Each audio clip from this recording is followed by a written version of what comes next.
जय Shri Krishna friends, welcome to Harimukund. आइए आज श्रीमद् भागवत पुराण के 10वें स्कंद का 34वां अध्याय शुरू करते हैं। इसमें श्री कृष्ण भगवान ने सुदर्शन और शंखचूड़ का किस तरह से उद्धार किया, इसकी कथा बताई गई है। श्री सुखदेव जी कहते हैं, एक बार नंद बाबा आदि गोपों ने शिवरात्रि के अवसर पर बड़ी उत्सुकता, कौतूहल और आनंद से भरकर बैलों से जुती हुई गाड़ियों पर सवार होकर अंबिका वन की यात्रा की।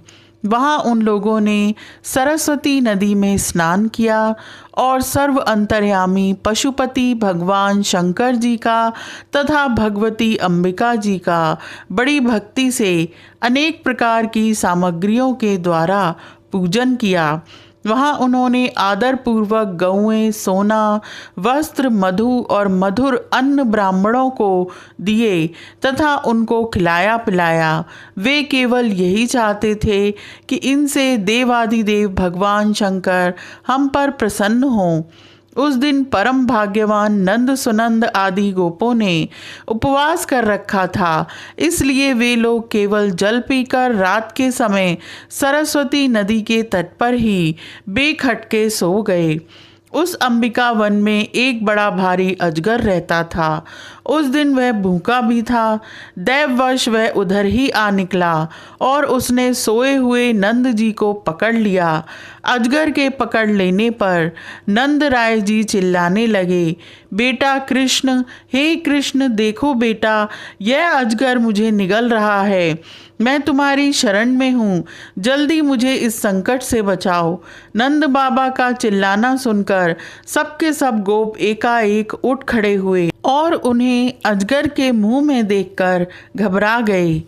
अब वे अधजली लकड़ियों से उस अजगर को मारने लगे, किंतु लकड़ियों से मारे जाने और जलने पर भी अजगर ने नंद बाबा को छोड़ा नहीं। इतने में ही भक्त वत्सल भगवान श्री कृष्ण ने वहां पहुंचकर अपने चरणों से उस अजगर को छू दिया। भगवान के श्री चरणों का स्पर्श होते ही अजगर के सारे अशुभ भस्म हो गए और वह उसी क्षण अजगर का शरीर छोड़कर विद्याधरार्चित सर्वांग सुंदर रूपवान बन गया। उस पुरुष के शरीर से दिव्य ज्योति निकल रही थी।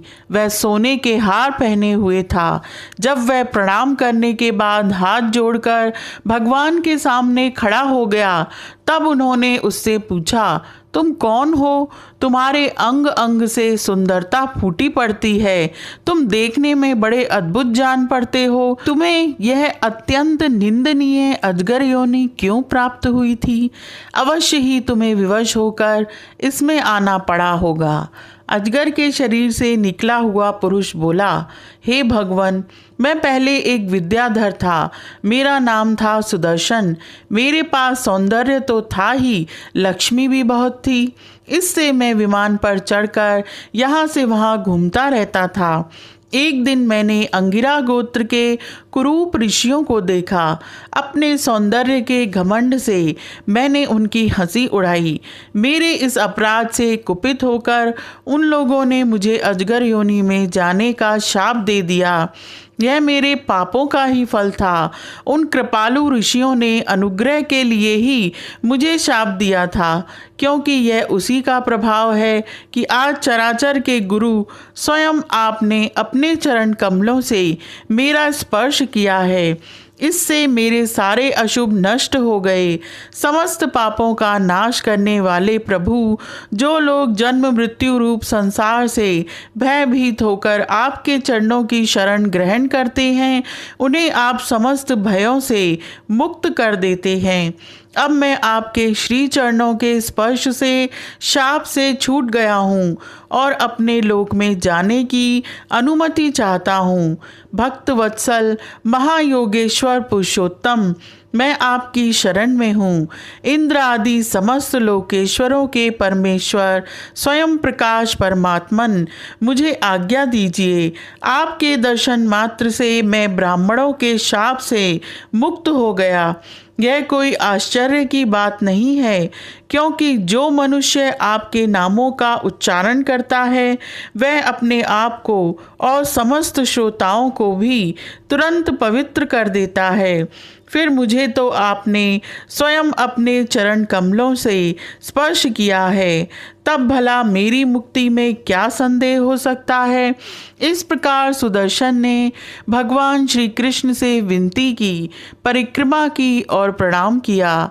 फिर उनसे आज्ञा लेकर वह अपने लोक में चला गया और नंद बाबा इस भारी संकट से छूट गए। जब व्रजवासियों ने भगवान श्री कृष्ण का यह अद्भुत प्रभाव देखा तब उन्हें बड़ा विस्मय हुआ। उन लोगों ने उस क्षेत्र में जो नियम ले रखे थे उनको पूर्ण करके वे बड़े आदर और प्रेम से श्री कृष्ण की उस लीला का गान करते हुए पुनः व्रज में लौट आए। एक दिन की बात है, अलौकिक कर्म करने वाले भगवान श्री कृष्ण और बलराम जी रात्रि के समय वन में गोपियों के साथ विहार कर रहे थे। भगवान श्री कृष्ण निर्मल पीतांबर और बलराम जी नीलांबर धारण किए हुए थे।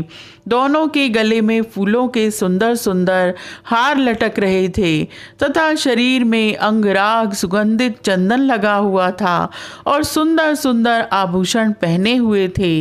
गोपियां बड़े प्रेम और आनंद से ललित स्वर में उन्हीं के गुणों का गान कर रही थीं। अभी अभी सायंकाल हुआ था, आकाश में तारे उगाए थे और चांदनी छिटक रही थी। उस समय उनका सम्मान करते हुए भगवान श्री कृष्ण और बलराम जी ने एक ही साथ मिलकर राग आलापा। उनका राग आरोह अवरोह स्वरों के चढ़ाव उतराव से बहुत ही सुंदर लग रहा था। वह जगत के समस्त प्राणियों के मन और कानों को आनंद से भर देने वाला था। उनका वह गान सुनकर गोपियां मोहित हो गईं। जिस समय बलराम और श्याम दोनों भाई इस प्रकार स्वच्छंद विहार कर रहे थे और उन्मत्त की भांति गा रहे थे, उसी समय वहां शंखचूड़ नामक एक यक्ष आया। वह कुबेर का अनुचर था। दोनों भाइयों के देखते देखते वह उन गोपियों को लेकर बेखटके उत्तर की ओर भाग चला।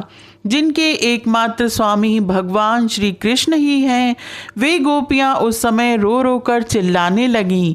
दोनों भाइयों ने देखा कि जैसे कोई डाकू गौओं को लूट ले जाए, वैसे ही यह यक्ष हमारी प्रेयसियों को लिए जा रहा है और वे हाय कृष्ण हाय राम पुकार कर रो पीट रही हैं। उसी समय दोनों भाई उसकी ओर दौड़ पड़े। डरो मत, इस प्रकार अभयवाणी कहते हुए हाथ में शाल का वृक्ष लेकर बड़े वेग से क्षण भर में ही उस नीच यक्ष के पास पहुंच गए। यक्ष ने देखा कि काल और मृत्यु के समान ये दोनों भाई मेरे पास आ पहुँचे, तब वह मूढ़ घबरा गया। उसने गोपियों को वहीं छोड़ दिया, स्वयं प्राण बचाने के लिए भागा। तब स्त्रियों की रक्षा करने के लिए बलराम जी तो वहीं खड़े रह गए, परंतु भगवान श्री कृष्ण जहाँ जहाँ वह भागकर गया उसके पीछे पीछे दौड़ते गए। वे चाहते थे कि उसके सिर की चूड़ामणि निकाल लें। कुछ ही दूर जाने पर भगवान ने उसे पकड़ लिया और उस दुष्ट के सिर पर कसकर एक घूंसा जमाया और चूड़ामणि के साथ उसका सिर भी धड़ से अलग कर दिया। इस प्रकार भगवान श्री कृष्ण शंखचूड़ को मारकर और वह चमकीली मणि लेकर लौट आए तथा सब गोपियों के सामने ही उन्होंने बड़े प्रेम से वह मणि बड़े भाई बलराम जी को दे दी। यह अध्याय यहीं समाप्त होता है। आज के लिए इतना ही। Please like, share and subscribe my channel. Thank you.